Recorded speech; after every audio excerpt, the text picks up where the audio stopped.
La naissance d'une nouvelle nation, le Timor-Leste en l'an 2002, n'a pu se passer qu'après une période intense de lutte et de violence. Le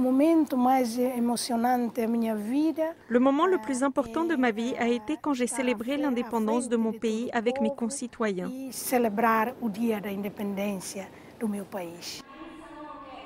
La lutte a bénéficié du soutien clé des femmes comme Maria Pachon, qui a joint les forces rebelles dans les montagnes dès l'âge de 17 ans quand ils se battaient pour devenir indépendants de l'Indonésie. Durant notre lutte pour l'indépendance, les femmes se sont chargées des tâches qui étaient trop dangereuses pour les hommes.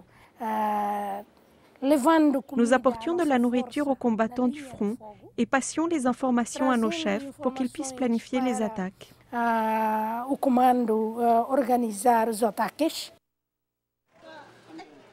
Les femmes ont risqué leur vie pour que le Timor-Leste puisse avoir son indépendance. Et aujourd'hui, elles réussissent à changer le monde de la politique dans cette petite île de l'Asie du Sud-Est. Maria Pachon est devenue la vice-présidente du Parlement national où les femmes représentent un tiers des députés, un pourcentage plus élevé que dans bon nombre de pays industrialisés.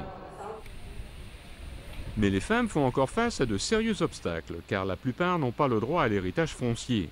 La violence domestique demeure aussi un problème courant et les femmes sont souvent moins scolarisées que les hommes. Maria a fondé le comité parlementaire des femmes en collaboration avec ses collègues féminines. Jean Dicunia, directrice du programme régional de l'UNIFEM. Il est extrêmement important que les femmes s'impliquent dans le monde de la politique parce qu'elles ont le droit à la participation politique. Carmelita Moniz est une députée qui participe régulièrement aux réunions du comité.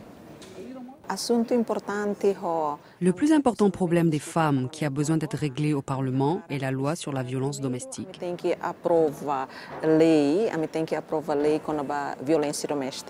Ça devrait être la priorité. L'un des objectifs essentiels de Maria Pachon est d'encourager la confiance des femmes. Elle voudrait que leur rêve soit plus grand. Mon rêve est que d'ici l'an 2020, une femme soit élue présidente de Timor-Leste.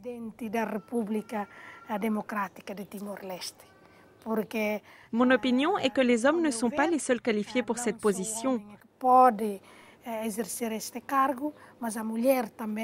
mais que les femmes le sont également pour diriger le pays. Maria accueille ses petites filles à la fin d'une longue journée de travail.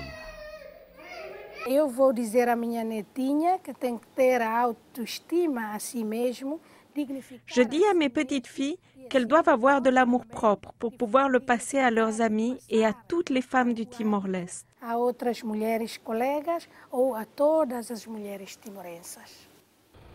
La lutte a évolué pour Maria Pachon. Cette fois, elle commence à la maison avec l'autonomisation des femmes de son pays.